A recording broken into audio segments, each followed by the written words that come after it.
Hola, Dios te bendiga, te habla Luisa Fernanda Portilla del Ministerio Peleando la Buena Batalla. Quiero compartirte hoy sobre el tema de las 70 semanas de Daniel.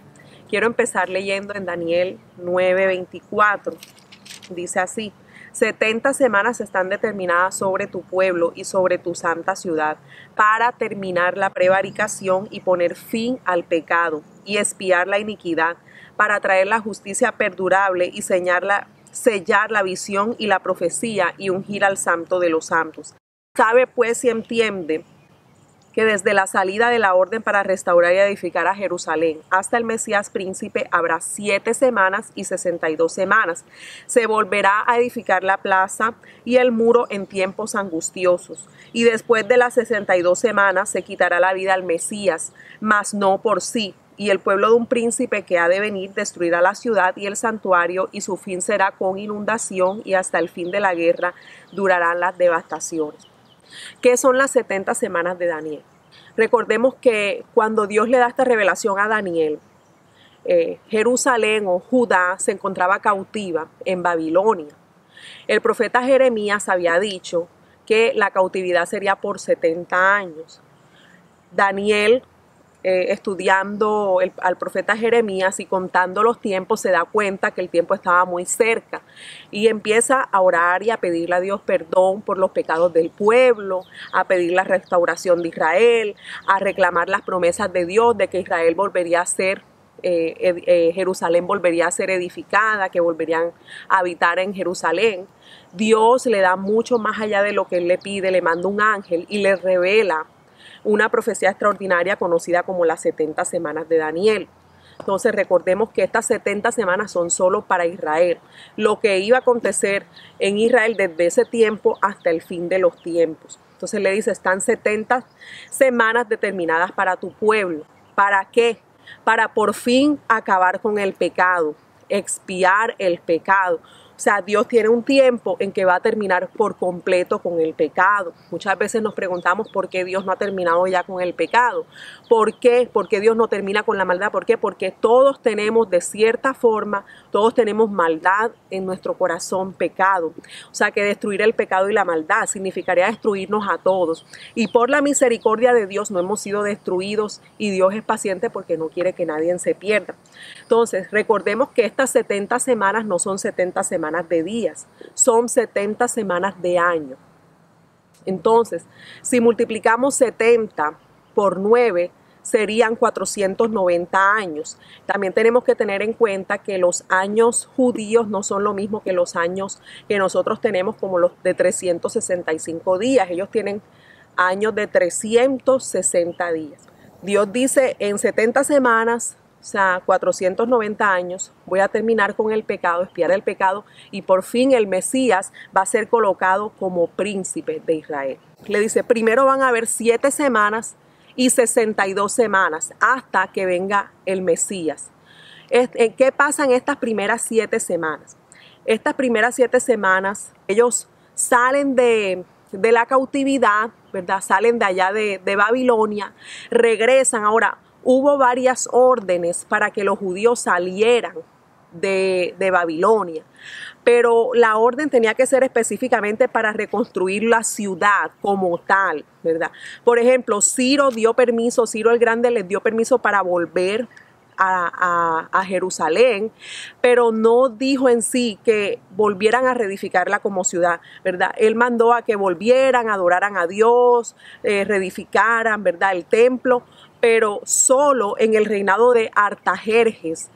En el año número 20 de Artajerjes, solo en esa vez se dio la orden de salir y edificar las plazas, la calle, o sea, los muros. O sea, él fue el único que dio la orden de restaurar en sí el país como tal, de que volviera a ser una nación, ¿verdad? Una nación completamente. Entonces, a partir del reinado número 20 de Artajerjes, comienza la cuenta de 70 años. Entonces, él les dice, las primeras 7 semanas se va a reconstruir la ciudad. o Jerusalén. En estas primeras 7 semanas eso es lo que pasa. Se construye, ¿verdad? Se empieza a construir el templo. Además, el ángel le asegura que va a ser tiempos angustiosos. Y es lo que vemos en el libro de Nehemías. En el libro de Nehemías nos relata que la reconstrucción de Israel, de Judá, de Jerusalén, fue muy difícil, hubo mucha persecución por parte de los samaritanos que vivían allí y no fue nada fácil. Pero por fin, en esos 50 años, se reedificó a Jerusalén. Algo más, o sea, con esos 50 años se cierra la carrera de Nehemías y hay otra cosa que pasa, se cierra el Antiguo Testamento con Malaquías.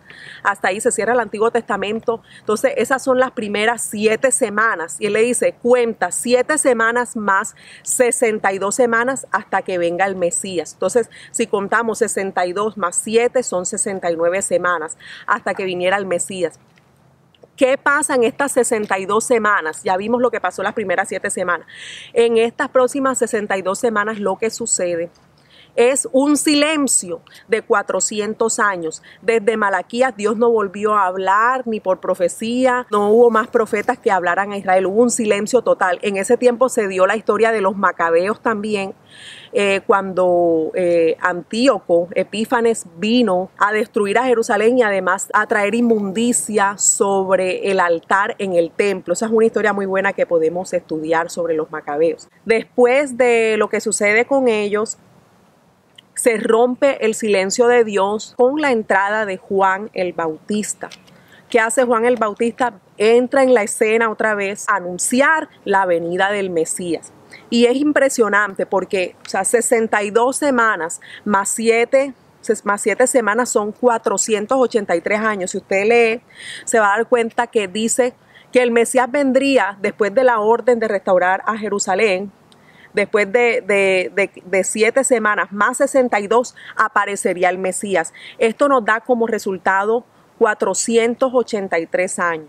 Y luego de 483 años, a partir de que empiezan a reconstruir a Jerusalén con la orden de Artajerjes, aparece el Mesías, así como la Biblia lo dice, en la entrada triunfal a Jerusalén.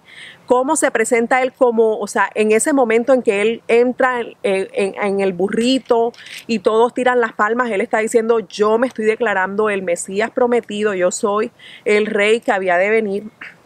En ese momento él oficialmente se presenta y además en ese momento oficialmente Israel rechaza a su Salvador, ¿verdad? Oficialmente empiezan ¿verdad? a querer acabar con la vida de Jesús y a decir, no te aceptamos como el Mesías, tú no eres el Mesías prometido. Entonces, bueno, ¿qué pasa? Dice que después de las 7 semanas más 62 semanas, o sea, después de esto, dice que aparecería el Mesías, pero dice que también se le quitaría la vida al Mesías. Después de que Jesús se presenta y aparece en escena cuando se proclama rey, a los 14 días es crucificado también en la Pascua. ¿Y qué pasa en ese momento? Se cortan o se detienen. A partir de ahí, cuando se cumplen las 69 semanas, es como si Dios hubiera detenido el tiempo para Israel. ¿Verdad? Pero además, quiero leer una parte, ¿verdad? O recordar una parte muy importante. Dice que después, en el versículo 26, después de las 62 semanas se quitará la vida al Mesías, mas no por sí. Entonces, una de las cosas que yo me pregunto, o sea, todavía el pueblo de Israel no acepta a Jesús como su Mesías, porque decía que su Mesías iba a ser muy poderoso, no iba a morir, no lo iban a matar, no iba a estar en una cruz, porque eso era un símbolo de maldición. Pero es algo importante en el Antiguo Testamento, que es lo que ellos tienen como, o sea, que lo que ellos aceptan. Los judíos o Israel no acepta el Nuevo Testamento, solo el Antiguo Testamento.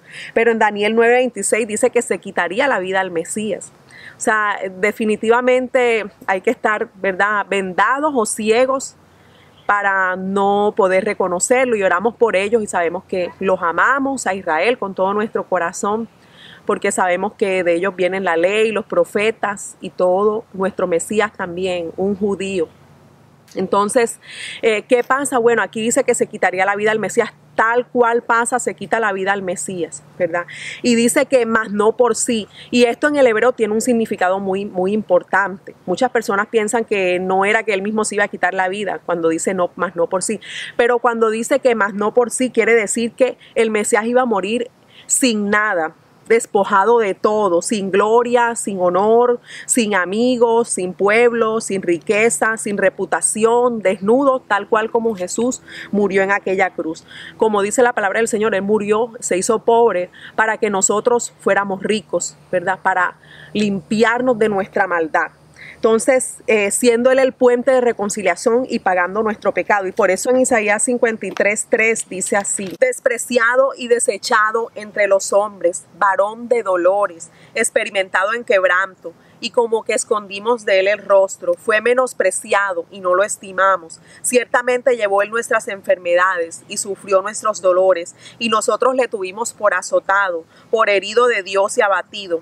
Mas él herido fue por nuestras rebeliones, molido por nuestros pecados. El castigo de nuestra paz fue sobre él, y por sus llagas fuimos nosotros curados. El versículo 7 dice: angustiado él y afligido, no abrió su boca. Como cordero fue llevado al matadero, como oveja delante de sus trasquiladores, enmudeció y no abrió su boca. También el profeta Isaías, que es un libro muy estimado por los judíos en Israel, por los judíos ortodoxos, nos relata también que este varón de Dios se le llamaría varón de dolores. Y también nos describe que moriría de la forma en que Daniel 9 nos lo describe, sin nada, despojado de gloria, el varón de dolores, quebrantado, desechado, herido. ¿Y por qué fue herido? Por nuestras rebeliones, por nuestro pecado, precisamente para que nosotros pudiéramos ser justicia delante de Dios. Él se hizo totalmente injusticia. Él llevó el pecado del borracho, del ladrón, del adúltero, del homosexual, de la prostituta, todo tu pecado y todo mi pecado, para que nosotros pudiéramos ser reconciliados con el Padre, por lo cual debemos estar muy agradecidos con el Señor.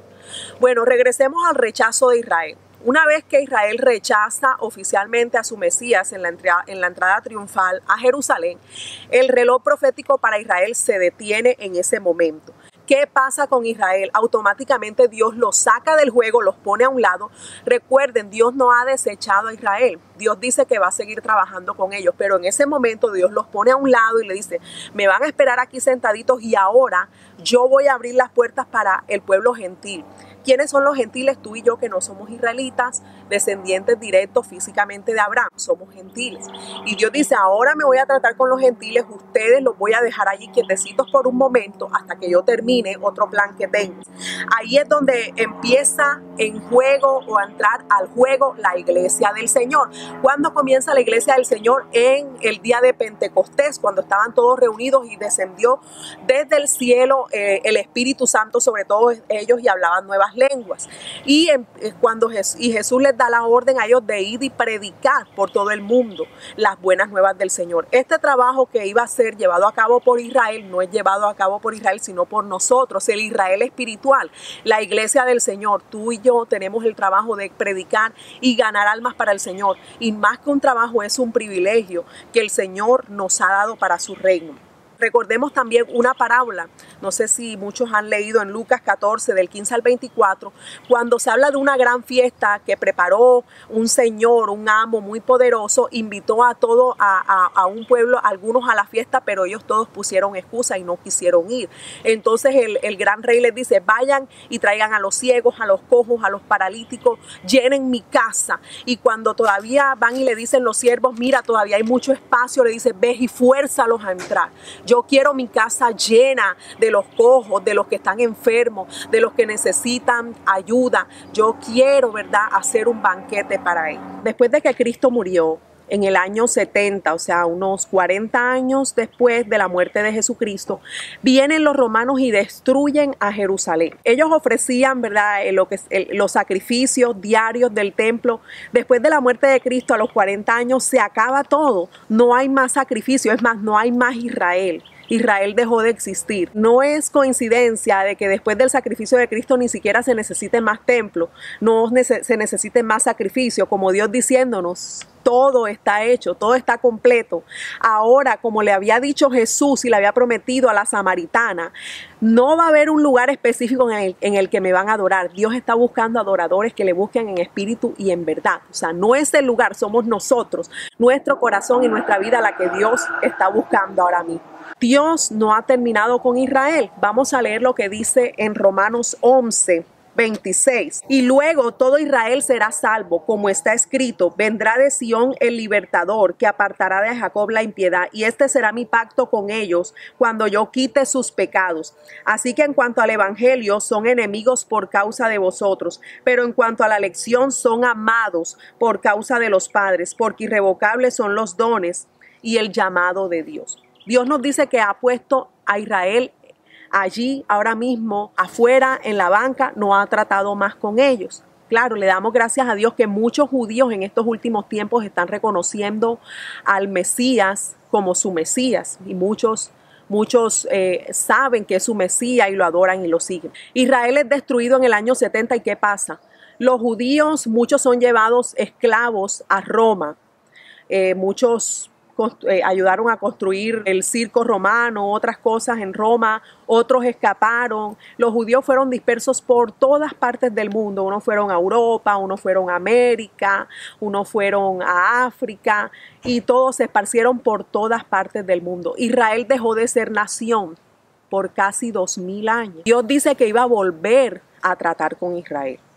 Pero para Dios volver a tratar con Israel como nación tenía que pasar algo. Israel tenía que volver a ser pueblo, ¿verdad? Recuerden que en este tiempo Israel no existe y la iglesia está predicando. Pero Dios dice que al final va a volver a tratar con Israel. Y para que esto pasara tenía que suceder un milagro. Y digo un milagro porque imagínense, casi 2000 años sin ser país. Si a veces una persona, ¿verdad?, sale al extranjero por 10 años y ya ni siquiera habla su idioma, ya se le olvida el español, ya se le olvida esto y ya quieren, ¿verdad?, parecer totalmente el otro país. Ahora imagínense por casi 2000 años estar esparcidos por otro, pero nunca perdieron su identidad. Ellos trataban de casarse judíos con judíos. Ellos seguían celebrando la fiesta, aunque Israel no existía, seguían dando gracias a Dios por su tierra como si existiera. Y esa es la fe, pero Dios lo había prometido, que Dios los iba a regresar a su tierra. Y como Dios cumple lo que promete, así pasó. Isaías 66 del 8 al 10 para ver una de las profecías de que Dios volvería a restaurar a Israel. ¿Quién oyó cosa semejante? ¿Quién vio tal cosa? ¿Concebirá la tierra en un día? ¿Nacerá una nación de una vez? Pues en cuanto Sión estuvo de parto, dio a luz a sus hijos. Yo que hago dar a luz, no haré nacer, dijo Jehová. Entonces, Dios habla del milagro que haría con Israel. Israel volvió a ser nación, ya casi va a llegar ese día de aniversario. El 14 de mayo de 1948, Israel volvió a ser nación. Este 14 de mayo va a cumplir 72 años. O sea, ya pasó algo extraordinario. ¿Qué decía la Biblia con respecto a esto? En Mateo 24:32, la Biblia dice que cuando la higuera brotara, ¿verdad?, que no pasaría esta generación hasta que pasaran todas estas cosas. Usted lo puede leer, Mateo 24 del 32 hasta el 36. Habla de que la higuera volvería a brotar y que no pasaría esta generación hasta que pasaran todas estas cosas. Amigos, hermanos, la higuera ya brotó. La higuera representa al pueblo de Israel y brotó el 14 de mayo de 1948. Y dice que esta generación no pasaría, ¿verdad? Sabemos que una generación en la Biblia, en los Salmos, máximo 80 años, o sea, 72 años, más 7 años de la tribulación. No, ¿verdad? No sabemos exactamente el día ni la hora, pero sabemos que está muy cerca el regreso del Señor. Entonces, después sabemos que Israel también pasó por una etapa muy dolorosa con Adolfo Hitler.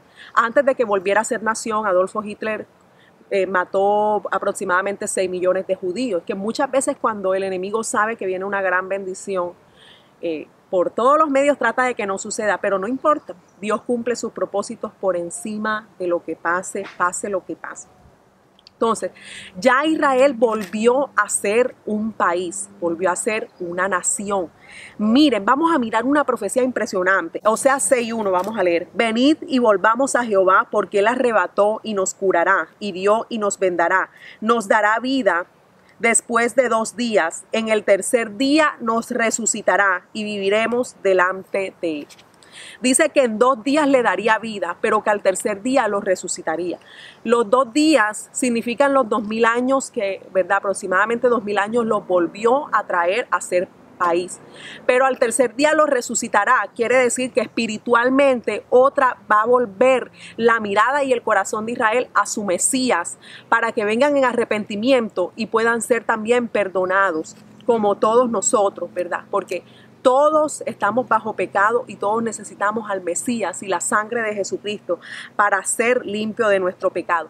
¿Cuándo va a resucitar espiritualmente Israel? Esa es la semana que falta, la semana 70. Lo único que falta para Israel es una semana, o sea, 7 años.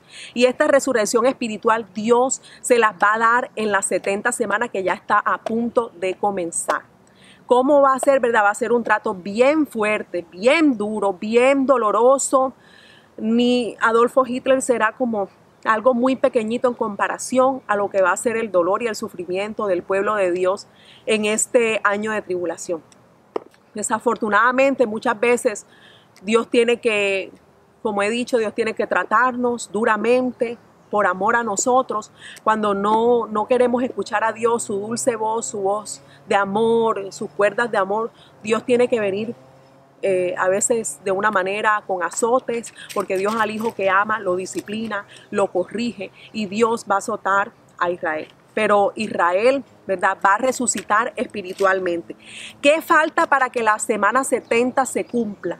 Falta un acontecimiento para que la semana 70 empiece para Israel y el reloj profético otra vez active para Israel. ¿Cuál es el evento? El rapto de la iglesia. Ese es el próximo evento profético que vamos a vivir los cristianos y que ya está a la puerta y que estamos esperando. Nos encontramos a la puerta del rapto de la iglesia. Una vez que Dios saque a su iglesia del juego, entra nuevamente Israel al juego.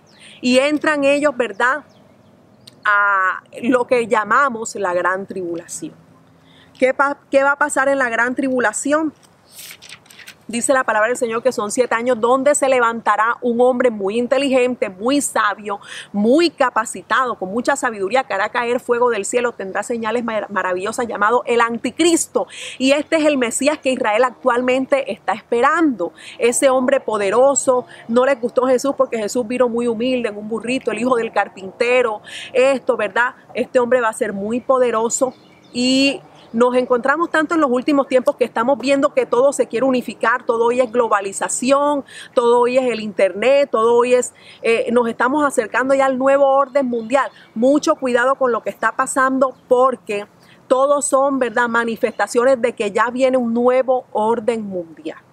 Cuando empieza el control, cuando empieza la economía a caer, recuerden que siempre los dictadores han venido después de una crisis mundial económica. Adolfo Hitler apareció, por ejemplo, en Alemania después de una crisis económica. Entonces, todas estas son cosas que tienen que pasar, ¿verdad?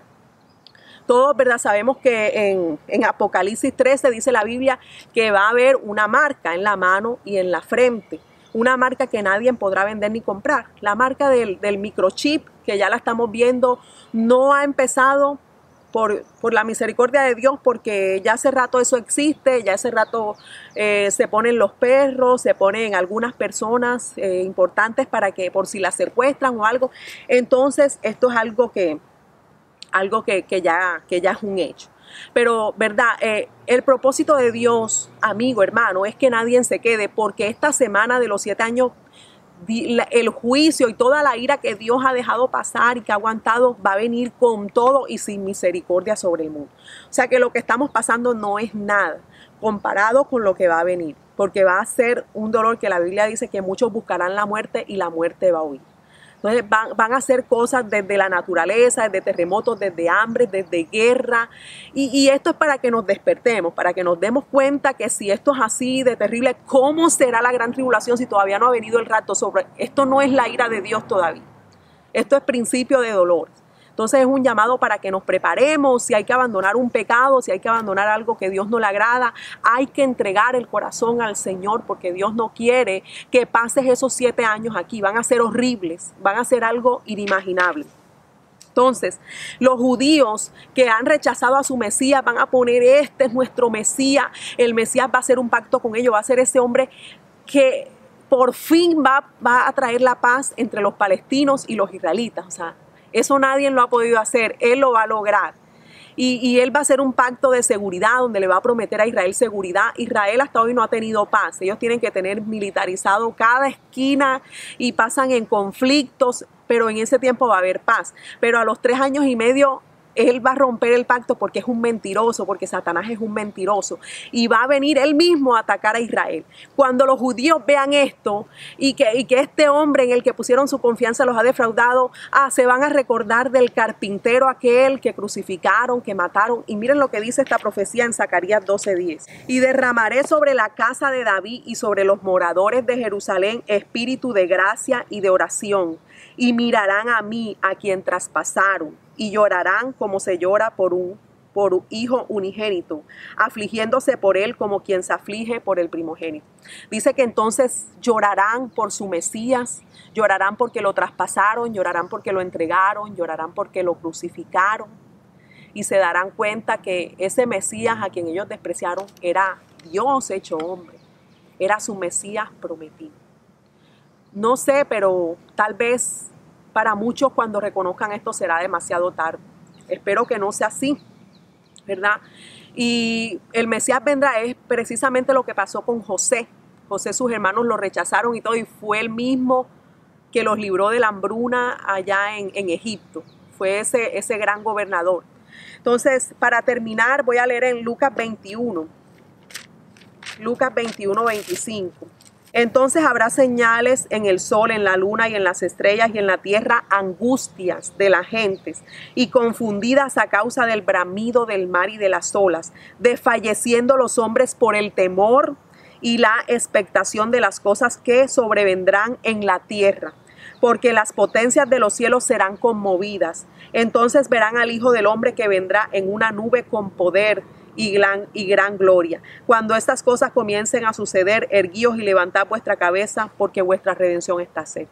Cristo viene pronto. ¿No te gustaría hoy recibir a Cristo? Aunque no entiendas todo lo que de pronto lo que yo haya explicado, aunque sea de pronto no me haya podido explicar bien, pero una cosa quiero que sepas por seguro, que Jesucristo viene, y que aquel que se quede en la tierra sufrirá la más terrible tribulación, la más cruel tribulación. Pero no importa cuán pecador hayas sido, o que no te sientas pecador, pero todos somos pecadores. ¿No te gustaría recibir a Jesucristo hoy y morar con Él por la eternidad? Repite conmigo: Señor Jesús, te pido perdón por mis pecados, por mi vida de pecado. Lávame con tu sangre, límpiame, purifícame. Te recibo como mi único y suficiente Salvador. Escribe mi nombre en el libro de la vida y llévame contigo a tu casa cuando tú vengas por tu iglesia. En el nombre de Jesús. Amén. Dios te bendiga, Dios te guarde. Prepárate, Cristo viene pronto. Escudo de la fe, así resistiré los dardos encendidos contra mi creer.